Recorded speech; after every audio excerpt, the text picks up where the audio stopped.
नमस्कार साथियों, आप सबका पुनः स्वागत है श्रद्धा एस्ट्रो ज्योतिष में। आज हम लोग कवर करने वाले हैं राजयोग और धन योग के बारे में। किस प्रकार से हमारी कुंडली में कोई भी व्यक्ति साधारणतः अगर वो बहुत ज़्यादा जानकार भी नहीं है ज्योतिष का, तो वो भी आइडेंटिफाई कर सकता है। आप कभी बुक्स में ढूंढते हैं तो आपको बहुत ज़्यादा वो परेशान कर देती है, इतने अलग अलग प्रकार के टाइप डाल देता है, उनको याद रखना। तो हमने कोशिश की है इस चैनल के माध्यम से आपको बहुत ही सरल ढंग से राजयोग और धन योग को समझाने के लिए। मेरा नाम है सनत कुमार वाजपेयी, 15 सालों का अनुभव है मुझे साइंस एंड एस्ट्रोलॉजी में। और बाकी और कुछ ज़्यादा जानकारी चाहते हैं तो आप सिंपली गूगल पर भी लिखें सनत वाजपेयी, सनत कुमार वाजपेयी, आपको जानकारी मिल जाएगी हमारे चैनल के बारे में, मेरे बारे में। तो आइए शुरुआत करते हैं। राजयोग। राजयोग का मतलब क्या होता है? राजयोग का मतलब ये नहीं है कि हम राजयोग हैं, हमारी कुंडली में एक राजयोग है, दो राजयोग है तो हम राजा बन गए हैं। याद रखिएगा, राजयोग का मतलब होता है जो जीवन में यश या कह सकते हैं मान प्रतिष्ठा, जितनी ज़्यादा राजयोग होते हैं उतना ही ज़्यादा समाज में उसका क्या बोलते हैं उसको, वैभव, ऐश्वर्य, यश, कीर्ति, ये सब फैलती है समाज में।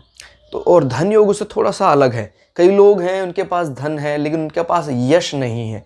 याद रखिएगा, राजयोग हमारी इसीलिए प्राथमिकता होती है कि चलो कोई बात नहीं, हमारे पास अरबों की संपत्ति नहीं लेकिन हमारे पास यश अरबोपति से भी ज़्यादा है। समाज में जहाँ भी जाते हैं सब लोग सम्मान करते हैं, सम्मान की दृष्टि से देखते हैं। और क्या चाहिए?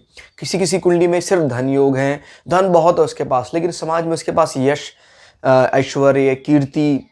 याद रखिएगा, ऐश्वर्य को थोड़ा सा जोड़ा जा सकता है कि हम जो ये ऐश्वर्य का इस्तेमाल कर रहे हैं समाज में, समाज से उसका कुछ रिवर्ट नहीं आ रहा है। बिकॉज ऐश्वर्य जो है वो वन साइडेड है, बट यश जो है वो एक प्रकार का टू साइडेड कह सकते हैं भाव है।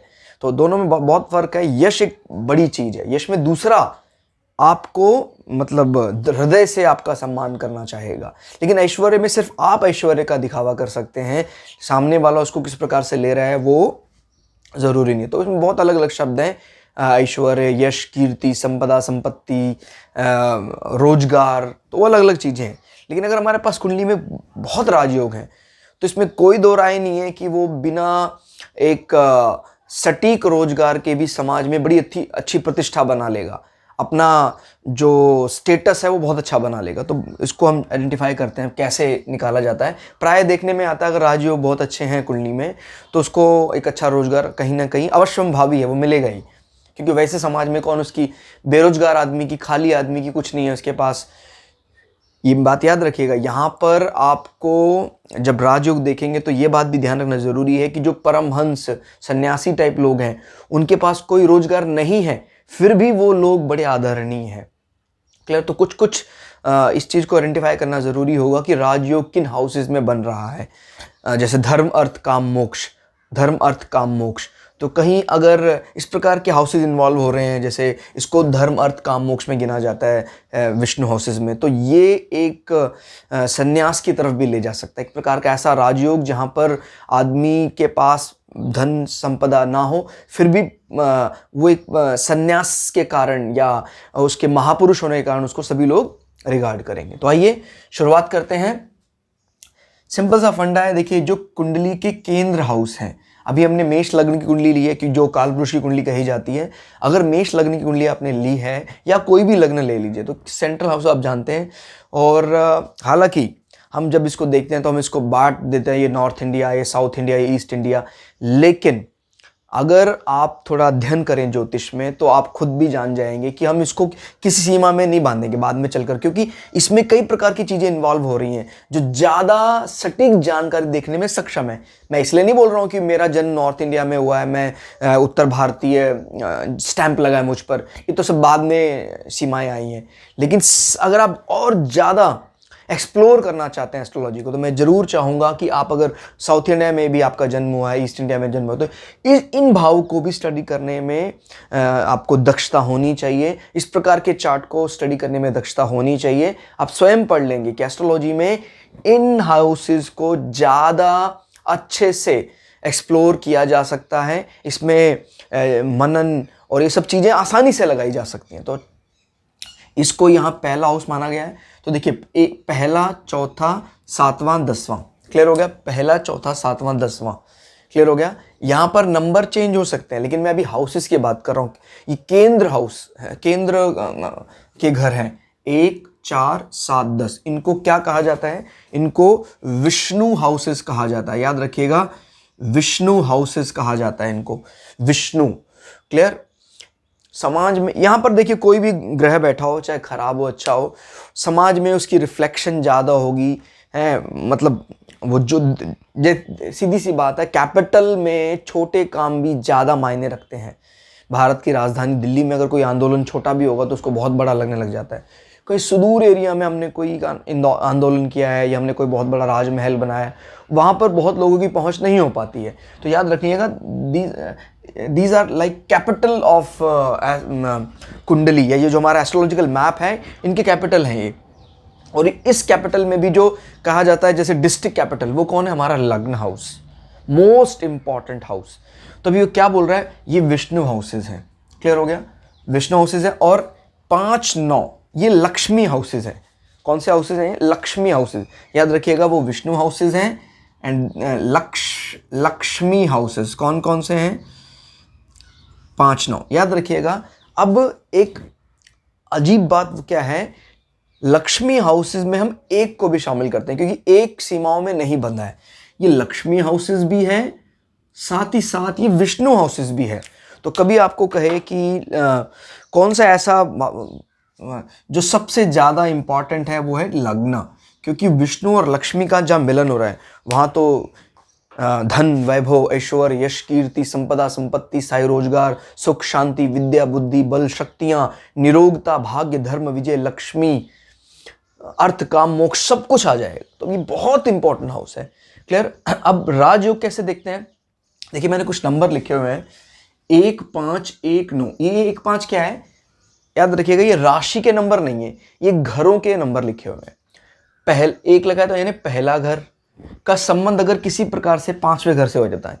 संबंध कैसे देखते हैं राजयोग में? परस्पर संबंध, वो नीचे लिखा हुआ है। या तो वो ग्रह जो पहले घर का मालिक है या 5वें घर का मालिक है, उनकी युति हो रही हो। युति यानी वो एक साथ कहीं भी बैठे हों। एक बात और, कहीं भी बैठे हों का अर्थ यह है, इनमें भी first class, second class, third class division है। अगर ये राजयोग इन हाउसेज में बनता है, केंद्र हाउसेज में, लक्ष्मी हाउस में, तो ज्यादा अच्छे परिणाम माने जाते हैं। और ये राजयोग जैसे 8वें घर में बन रहा है, 12वें घर में बन रहा है, 6ठे घर में बन रहा है, और कहीं भी बन रहा है, राजयोग तो उसको माना जाएगा। लेकिन हमें देखना होगा, इसीलिए कोई एक सीधा एक लाइन कहते ना, यार बन गया, डिक्लेयर कर दिया, दीज आर ऑल इक्वल। नहीं, हमारे जीवन में कोई भी राजयोग या कोई भी योग आप जब इसको प्रेडिक्ट करते हैं, कोई भी राशि प्रेडिक्ट करते हैं, कोई भी नक्षत्र प्रेडिक्ट करते हैं, इक्वल कह पाना करीब करीब असंभव है। क्लियर होगा। अगर आप परमुटेशन कॉम्बिनेशन जानते होंगे तो आप जानते होंगे 12 हाउसेज हैं, 27 नक्षत्र हैं, 9 ग्रह हैं। तो अगर इनके परमुटेशन कॉम्बिनेशन बनाएंगे तो अरबों कॉम्बिनेशन बनेंगे, अरबों। क्लियर हो गया। इतनी आबादी नहीं है धरती में, लगभग 7.5 अरब के आसपास आबादी है फिलहाल में।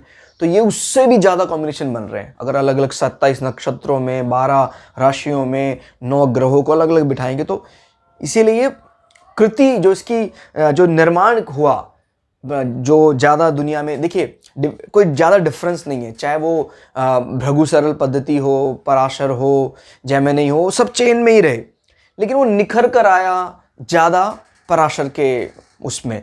तो इसीलिए हम पराशर को एक प्रकार से सर्वे सर्वा मान लेते हैं। तो आपको भी ये बात याद रखनी है कि एस्ट्रोलॉजी में कोई बहुत बड़ा डिफरेंस इस प्रकार से आपको नहीं करना है कि भाई जैमिनी ने कर दी हो तो काट कर रहा है। काट नहीं है इसमें, वो तो उन्हीं के शिष्य हैं एक प्रकार से। अगर आप देखेंगे उन्हीं उसी चेन में से निकले हैं। क्लियर हो गया। तो डिफरेंस की दृष्टि से नहीं देखना है। हाँ, उसमें आपको कुछ और बढ़िया चार्म देखना है और बढ़िया योग के साथ और कुछ अटैचमेंट देख सकते हैं, तो जैमिनी का इस्तेमाल करें, भृगु सरल पद्धति का इस्तेमाल करें। क्लियर। तो ये सब एक ही है, इसमें कोई बहुत बड़ा अंतर आने वाला ऐसा नहीं है। तो इसमें अभी हम जरा आइडेंटिफाई करें तो किस प्रकार से हैं, जरा देखते हैं इस चीज़ को। देखिए 1, 5 यानी लग्न का संबंध 5वें भाव से हो रहा है। विष्णु हाउस है भी है, ये लक्ष्मी हाउस भी है। 1, 9 लग्न का संबंध 9वें भाव से हो रहा है। 9वें भाव को हम भाग्य का स्थान भी कहते हैं, धर्म का स्थान भी कहते हैं, तो ये भी प्रबल राजयोग में माना जाता है। क्लियर हो गया। फिर 1-4 ये जो राजयोग होगा, ये राजयोग आपको somewhat related with the moksha house, यानी ये राजयोग आपको मोक्षा की तरफ, अटैचमेंट, संन्यास की तरफ है, सम्मान आपका सभी करेंगे, इसमें कोई दो राय नहीं है। क्लियर हो गया। हालांकि इससे आपका माँ का सुख, आपका वैसा भी सुख जो है, वाहन और ये सब भी देखा जाता है, लेकिन ये एक प्रकार से बड़ा अजीब हाउस है जो आपको सांसारिक सुख के साथ साथ ईश्वरीय सुख भी देने में सक्षम है। अगर कहीं ना कहीं इसका रिफ्लेक्शन, इसका संबंध कहीं 8वें के साथ, 12वें के साथ बनता है, तो इस बात की पुष्टि हो जाती है कि आपको जीवन में सुख, सांसारिक सुख के साथ साथ ईश्वरीय सुख, क्योंकि आपको पता है परम सुख कौन है, परमानंद कौन है, ईश्वर, तो ये ताकत है चौथे घर में। क्लियर हो गया। तो इसको भी हम नकार नहीं सकते हैं। इनफैक्ट हम किसी भी योग को कम या ज्यादा की दृष्टि देखेंगे तो गलत हो जाएगा। क्लियर हो गया। सभी योग बराबर है, लेकिन हाँ, कई बार जब हम कह देते हैं यार ये अच्छा है, तो हम सांसारिक दृष्टि से उसको अच्छा मान रहे हैं, यानी लौकिक दृष्टि से। एक परलौकिक बात है, वो हमारी डेफिनेशन में अभी नहीं फिट हो सकता है। तो आप समझ रहे होंगे, हम राजयोग जब गिनते हैं तो 11 राजयोग गिनते हैं। हालांकि मैंने लिस्ट बनाई तो आपको 12वां दिख रहा होगा, वो कई लोग काउंट करते हैं, कई नहीं करते, इसलिए हम इसको प्रायः नहीं लिखते हैं। लेकिन वो भी मैं आपको समझा दूंगा कि जैसे मान लीजिए लग्नाधिपति लग्न में ही विराजमान है, तो ये अगेन एक राजयोग माना जाएगा, क्योंकि लग्न का स्वामी, यानी ये लग्न अभी क्या है, लक्ष्मी और विष्णु भी, तो वो वहीं पर ही बैठा है, तो ये भी एक प्रकार का राजयोग माना जाएगा। लेकिन उसको हम ये 11 राजयोग में काउंट नहीं करते हैं, इसलिए मैंने इसको स्टार लगा के अलग से लिख दिया है। तो कभी आपको ऐसे याद रखना, कितने राजयोग है, 11 राजयोग है। क्लियर हो गया। अब इसको हमने क्यों लिया है आप समझ रहे हैं, क्योंकि ये लक्ष्मी हाउस भी है और विष्णु हाउस भी है। ठीक है। तो देखिए, एक पहले का संबंध 5वें के साथ, पहले का संबंध 9वें के साथ, पहले का संबंध 4थे के साथ, पहले का संबंध 7वें के साथ। मान लीजिए इसका स्वामी कौन है, मंगल, इसका स्वामी कौन है, शुक्र। मंगल और शुक्र की यदि युति होती है और इनकी युति यानी इकट्ठे बैठे, दृष्टि से भी राजयोग माना जाएगा। जैसे मान लीजिए शुक्र यहाँ बैठ जाते हैं, मंगल यहाँ बैठ जाते हैं, तो ये राजयोग बन गया। फिर दृष्टि डाल रहे हैं। स्थान परिवर्तन में कैसे है, मान लीजिए मंगल यहाँ बैठ जाए और शुक्र यहाँ बैठ जाए, तो मंगल बैठ गए हैं शुक्र के घर में, शुक्र बैठ गए हैं मंगल के घर में, तो ये भी एक राजयोग माना जाएगा। याद रखिएगा, मेष राशि या मेष लग्न का स्वामी कौन है, मंगल, और तुला राशि या तुला लग्न का स्वामी कौन है, शुक्र। तो अगर ये स्थान परिवर्तन करते हैं तब भी राजयोग माना जाता है। तो प्राय हमने जो प्रेफरेंस दिया है, अगर युति होती है तो प्रबल राजयोग होता है। बट उसमें भी और भी कई चीज़ देखते हैं उसमें हम कि कहाँ बन रहा है। चंद्रमा और सूर्य से कई बार राजयोग बनते हैं, लेकिन चंद्रमा और सूर्य के मिलन से अमावस्या का दोष भी लगता है। हालांकि उसको कई लोग दोष नहीं मानते हैं। अगर आप उसको लौकिक दृष्टि से हो सकता है आपको शुरुआती दिनों में यश की प्राप्ति जल्दी ना हो, लेकिन उसको पारलौकिक दृष्टि के लिए बहुत अच्छा माना जाता है, क्योंकि वो हा जमा ठा हठ योग करने के लिए चंद्रमा और सूर्य का जो संबंध है वो बहुत ज़्यादा फायदा देता है। क्लियर। तो पहला और 10वां, पहला भाव और 10वां भाव, इनके जो भी मालिक है, जैसे मान लीजिए इसका मालिक शनि है, इसका मालिक मंगल है, इन दोनों की परस्पर दृष्टि पड़ रही हो। अब दृष्टि में आपको ये ध्यान रखना है, 7वीं दृष्टि के अलावा भी कई दृष्टियां हैं जिनको काउंट करना है। सामान्यतः 7वीं दृष्टि तो सभी ग्रह के पास है। इसके अलावा अगर हम बात करते हैं मंगल, तो मंगल के पास 4थी भी है और 8वीं दृष्टि भी है, अतिरिक्त ध्यान रखना, अतिरिक्त एक्स्ट्रा, बाकी 7वीं तो है। इसके अलावा शनि की बात करें तो शनि के पास 3री दृष्टि भी है और 10वीं दृष्टि भी है। इसी प्रकार से हम बृहस्पति की बात करें या गुरु की बात करें तो गुरु के पास 7वीं दृष्टि के साथ साथ 5वीं और 9वीं भी है। अब कई लोग राहु और केतु को भी यही दृष्टियां अतिरिक्त दे देते हैं, राहु और केतु को भी 5वीं और 9वीं दृष्टि दे देते हैं, और कई बार कई ग्रंथों में इनको दृष्टिहीन माना जाता है या अंधा माना जाता है। क्लियर हो गया। तो ये ध्यान रखना है आपको। हालांकि हम अपने अनुभव से कुछ चीज़ें हमने सीखी हैं, आप लोग भी सीखेंगे, रिसर्च करेंगे कि राहु और केतु की दृष्टि काउंट करने से, स्पेशली 5वीं और 9वीं, कई जगह हमने वो आंकड़े सही पाए हैं जो इनके दृष्टि के बिना सही नहीं हो पा रहे थे। जैसे मान लीजिए राहु किसी का यहाँ बैठा हुआ है, अब यहाँ से वो अगर देखे 1 2 3 4 5, पांचवी दृष्टि डाल रहा है और वो मंगल का घर है, तो अपने शत्रु के घर में दृष्टि डाल रहा है पांचवी दृष्टि, तो प्रायः उसके चेहरे पर कहीं ना कहीं कुछ कट का निशान दे देता है। और क्योंकि सर इसको रिप्रेजेंट करता है, और यहाँ से फिर वो, क्योंकि राहु क्या डिप्लोमैट टाइप आदमी है, सच को मतलब झूठ को सच, सच को झूठ साबित करने में सक्षम है, तो ये भी इस प्रकार के गुण या दोष दे देता है। और 5 के बाद 6 7 8 9, 9 ये घर हमारा किसका है?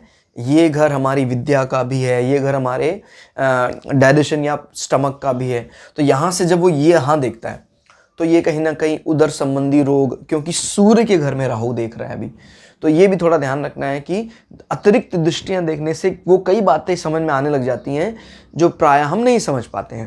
क्लियर हो गया? उसके एक दस्तक हो गया, उसका 4 4 5, चौथा घर केंद्र है, पांचवा घर लक्ष्मी है, तो विष्णु और लक्ष्मी का मिलन कहीं भी हो जाए, चाहे यहाँ हो जाए चाहे यहाँ हो जाए, राजयोग माना जाएगा। याद रखिएगा, कैपिटल रीजन में इंपॉर्टेंस ज़्यादा होती है, वो राजयोग समाज में ज़्यादा दिखाई देता है। क्लियर हो गया?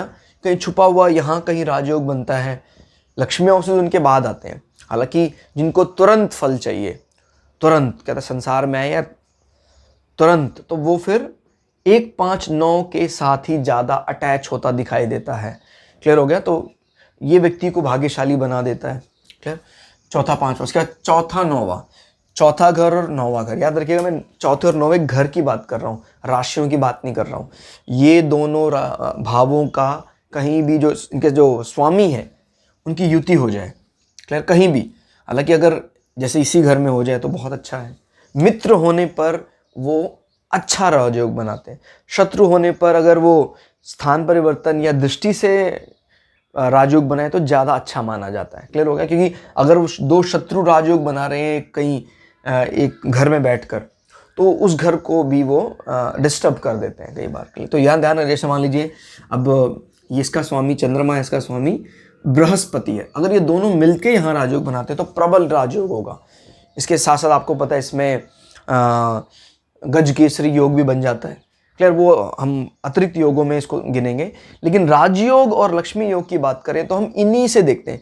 सीधी सी बात है, ये सब नंबर आपको याद रखने की जरूरत नहीं है। केंद्र हाउस और लक्ष्मी हाउस यानी 1 5 9 की कहीं भी युति हो रही है तो राजयोग बन रहा है। राजयोग किसी कुंडली में सिर्फ एक है तो बहुत ज़्यादा सीधी बात है, राजयोग ज़्यादा बनेंगे तो ज़्यादा अच्छा। कम से कम 4 या 5 राजयोग वाली कुंडली को सच में समाज में अच्छी खासी प्रतिष्ठा मिलती देखी गई है, कम से कम 4।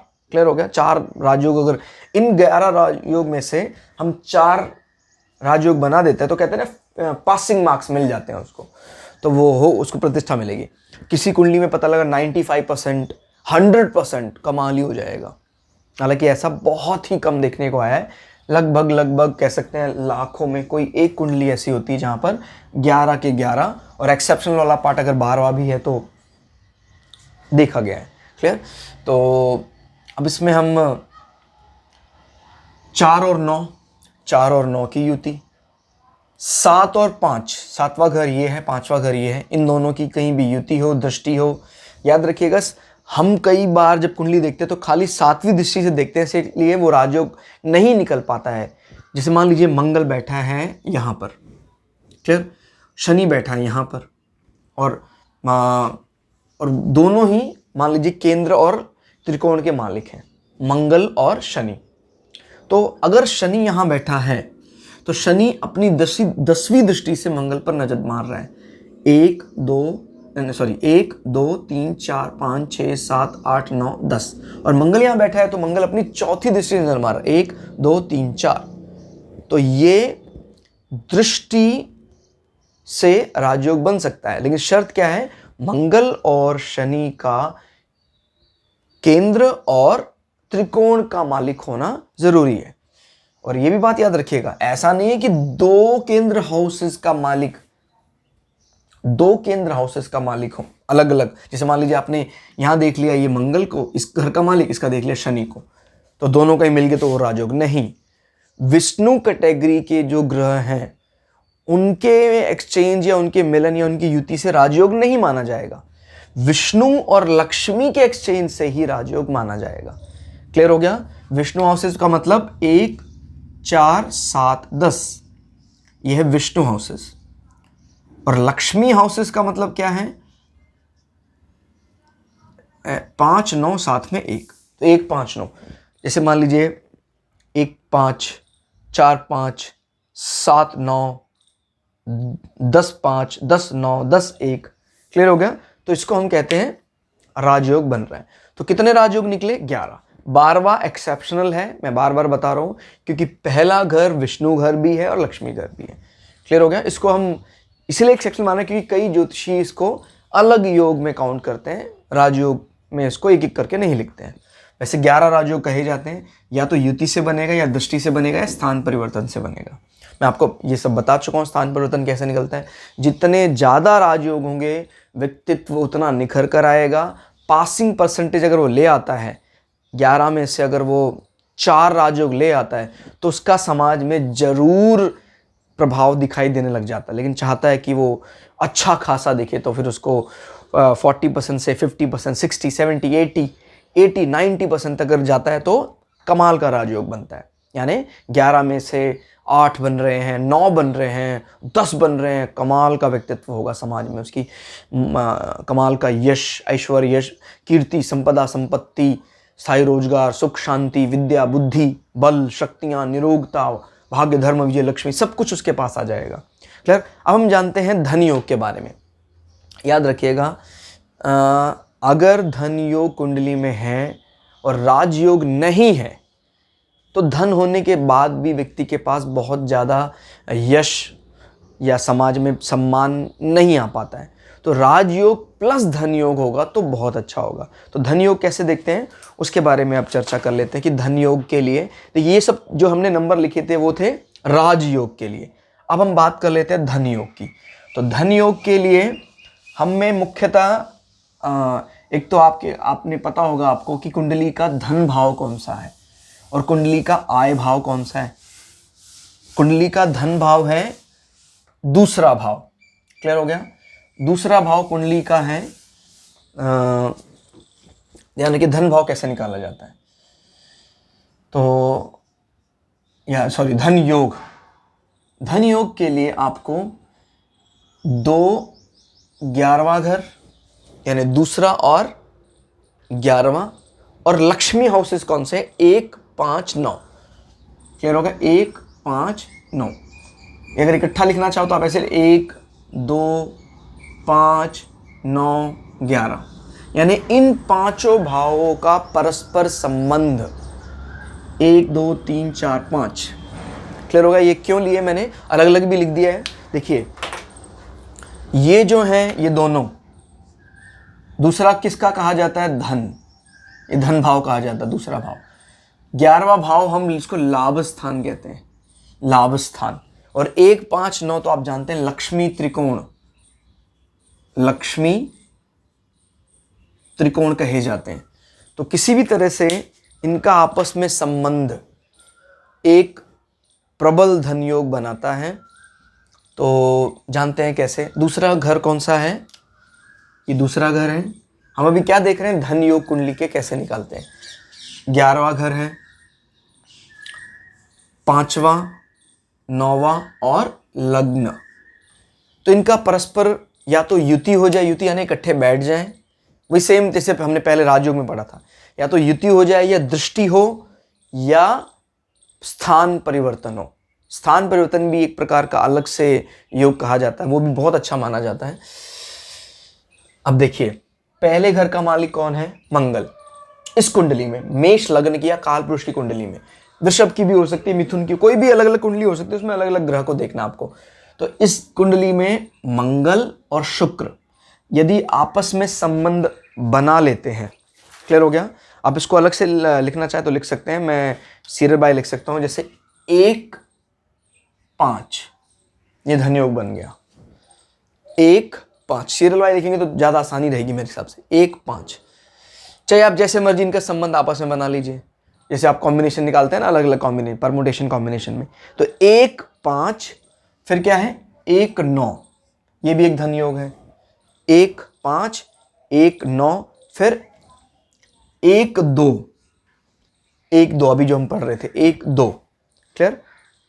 फिर है 1 और 11, 1 11, ये भी एक धन योग है, 1 और 11। फिर हम आते हैं 5, 5 और पांचवा और 9वां आपस में संबंध बना रहे हैं, ठीक है। 5वां और दूसरा संबंध बना रहा है, क्लियर। 5वां और 11वां संबंध बना रहे हैं, क्लियर। और 9वां और दूसरा संबंध बना रहा है, क्लियर। 9वां और 11वां संबंध बना रहा है, और दूसरा और 11वां संबंध बना रहा है। तो ये हमने अगर गिने तो 1 2 3 4 5 6 7 8 9 10, ये 10 धन योग बन रहे हैं, क्लियर हो गया। तो 1 का दूसरे के साथ, 1 का 5वें के साथ, 1 का 9वें के साथ, 1 का 11वें के साथ, ठीक है। आप देख चेक भी कर सकते हैं, अगर कोई रह जाता है तो आप उसको ऐड कर सकते हैं, हालांकि रहा नहीं है कोई भी। 1 का 2, 1 का 5, 1 का 9, 1 का 11। फिर 1 खत्म हुआ तो हम 2 से शुरू करते हैं। अब दूसरे का 5वें के साथ, देखिए दूसरा और 5वां आ रहा है। दूसरे का 9वें के साथ, दूसरे का 9वें के साथ भी आ रहा है। दूसरे का 11वें के साथ भी आ रहा है। अब 5वें का पहले के साथ आ रहा है, 5वें का दूसरे के साथ आ रहा है, 5वें का 9वें के साथ आ रहा है, 5वें का 11वें के साथ आ रहा है। फिर 9वें का देखते हैं, 9वें का पहले के साथ, ठीक है। 9 और 1 ये आ गया। 9वें का दूसरे के साथ आ रहा है, 9वें का 5वें के साथ, क्लियर, ये आ रहा है। 9वें का 11वें के साथ ये आ रहा है। तो इसे आप देखेंगे सभी का आपस में संबंध बन रहा है। तो जैसे यहाँ इस कुंडली में, मेष लग्न कुंडली में 9वें घर का मालिक कौन है? बृहस्पति का संबंध अगर शनि से बनता है तो ये धन योग बनाएगा। जैसे बृहस्पति बैठ जाए यहाँ पर और शनि भी यहाँ बैठ जाए, या बृहस्पति बैठ जाए यहाँ, शनि बैठ जाए यहाँ, दोनों की दृष्टि पड़ेगी एक दूसरे के ऊपर। ये स्थान परिवर्तन, जैसे बृहस्पति बैठ जाए यहाँ, शनि बैठ जाए यहाँ, तो ये भी एक प्रबल राजयोग बना देगा। तो याद रखिएगा ये धन योग देखने का तरीका है। अब कई लोग इसमें अलग अलग मान्यताएं लेकर भी चलते हैं कि कुंडली में हम लोग जब धन देखते हैं तो धन योग में अगर दूसरे और 11वें घर से धन योग बनता है तो वो बहुत अच्छा होता है लौकिक दृष्टि से। जैसे 11वें घर का मालिक बैठ जाए दूसरे घर में, दूसरे घर का मालिक बैठ जाए 11वें। ऐसा क्यों? क्योंकि ये दोनों हाउस साफ साफ इनके हाउसेस का अर्थ ही क्या है? जैसे दूसरे घर का मालिक है धन भाव और 11वें घर का अर्थ है लाभ भाव, लाभ क्षेत्र। इस प्रकार की अगर योग बनते तो वो प्रबल धन योग बनाते हैं। तो दोस्तों हमने बहुत ही सरल शब्दों में राजयोग और धन योग को देखने का तरीका सीखा। अगर हम सार की बात करें, जो भी तक मैंने बोला है उसकी सार की बात करूं तो देखिए, विष्णु हाउसेस और लक्ष्मी हाउसेस अगर मिलते हैं तो वो राजयोग बनाएंगे।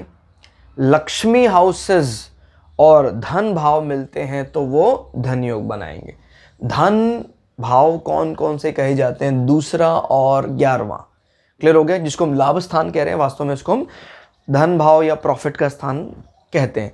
तो अगर इन दोनों और ये आपस में एक्सचेंज करते हैं, कहीं भी कोई भी 2 घर शामिल हो जाए उसमें, तो ये एक प्रबल धन योग बनाएगा।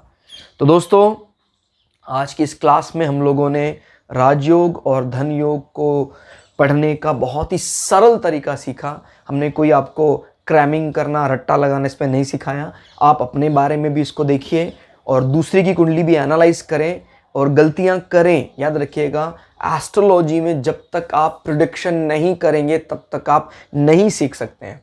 कहता जी मैं इसलिए नहीं प्रिडिक्शन करता हूँ कि गलत ना हो जाए, तो फिर आप कभी भी अच्छे एस्ट्रोलॉजर नहीं बन सकते हैं। आपको शुरुआत में धीमे धीमे हल्की हल्की प्रिडिक्शन करनी शुरू कर देनी चाहिए। आपको लगेगा यार ये एक्यूरेसी 10% आ रही है, फिर 20, 30, 40, 50, 60, 70, 80 और आपको एक बार लगने लगेगा कि जो भी आप कहते हैं वो सटीक है। बाकी ईश्वर की भी कृपा है, आपकी तपस्या है और एस्ट्रोलॉजी में नो डाउट, एस्ट्रोलॉजी के कोई भी कार्य में तपस के बिना कुछ नहीं है। तो कोई ऐसे आपके इष्ट देव हैं, उनका भी ध्यान करें, उनके मंत्र जप अगर संभव हो आपको चलते फिरते। देखिए ये तो मैं मान ही नहीं सकता हूँ कि आपके जीवन में क्या 10 मिनट 15 मिनट भी नहीं निकाल सकते हैं आप। ट्रैवलिंग में कहीं बैठे हैं आप खाली, तो अपने इष्ट देव का भजन करें। बाकी इनके जो देवता हैं, इनके जो प्रतिष्ठा, इनकी जो नींव रखने वाले जो ऋषि हैं, अगर इनसे हम प्रार्थना करेंगे तो क्यों नहीं वो हम पर मेहरबान होंगे। क्लियर? जैसे शुक्राचार्य जी हैं और बड़े अच्छे प्रकांड विद्वान रहे, भृगु, पराशर, जैमिनाई, इनको भी अपना देवता मानकर, इनको अपना गुरु मानकर इनकी पूजा करें। और अगर संभव हो तो आप 15 दिन में एक बार या हफ्ते में एक बार इनके नाम से कहीं व्रत भी रख सकते हैं, तो वो फलीभूत होगा। क्योंकि एस्ट्रोलॉजी के योग सिर्फ पढ़ने से आ जाए ऐसा संभव नहीं है। क्लियर हो गया? तो आप जो पढ़ेंगे खुद ब खुद जान जाएंगे। ये एक प्रकार की तपस्या है। इसमें मैथमेटिकल फॉर्मूला के साथ साथ इंट्यूशन बहुत मायने रखता है कि क्या अंदर से देवता आपको कहना चाह रहे हैं। उसको पूरी तरह से फलीभूत करने के लिए आपका दूसरा भाव है, कुछ भाव हैं जो आपकी बड़ी मदद करते हैं। दूसरा भाव आपकी वाणी है, तीसरा भाव आपका फॉर्मल कम्युनिकेशन है। ये सब चीज़ें आपको बहुत मदद करेंगी। तो इन भावों को भी पुष्ट जरूर रखना चाहिए अगर आप भविष्य में एक बहुत बड़े एस्ट्रोलॉजर बनना चाहते हैं तो। और हृदय में कोई विचार ऐसे आते हैं आपके ईश्वर से कनेक्टेड, तो चौथा भाव भी देखा जाता है। क्योंकि चौथा भाव हमारी इंटरेस्ट को भी बताता है। याद रखिएगा, आप किसी की डिग्री सर्टिफिकेशन कोर्स देखते हैं तो 5वां भाव देखते हैं, लेकिन वो सच में उसके अंदर किस प्रकार का ज्ञान उमड़ रहा है, वो किस प्रकार की उसकी हॉबीज़ हैं, इंटरेस्ट हैं, किस प्रकार की वो पढ़ना चाहिए था उसको, ये चौथे भाव से। अगर चौथे और 5वें का संबंध होता है तो डिग्री सर्टिफिकेशन और आपका इंटरेस्ट मिल जाता है, और ये प्रबल राजयोग बताता है। तो दोस्तों, आज की इस क्लास में इतना ही। बने रहिए हमारे साथ, नए नए इंटरेस्टिंग फैक्ट्स हम आपके साथ शेयर करेंगे। और आपको और जानकारी चाहिए तो मुझसे कांटेक्ट कर सकते हैं आप। कांटेक्ट करने का तरीका आपको मिल ही जाएगा। हमारी वेबसाइट भी है sanatkumara.webs.com। और इसके अलावा मेरा GS का भी एक चैनल है, GS by Sanat Vajpayee, YouTube पर, वो भी आप सर्च कर सकते हैं। फेसबुक पर भी आप मुझे ढूंढ सकते हैं, facebook.com/sanatkumarvajpeyi। और बहुत आपको अलग अलग लिंक मिल जाएंगे। ढूंढने से तो ईश्वर भी मिल जाता है। मैं तो एक मामूली सा जीव हूँ। तो अगर आप कुछ ऐसी आपकी कोई पर्सनल इंटरेस्ट है, कुछ जानना चाहते हैं, तो आप हमें कमेंट करें, मैसेज करें। क्लियर दोस्तों? तो आज की इस क्लास में इतना ही। जय श्री भृगु पराशरा, जय श्री शुक्राचार्य। धन्यवाद।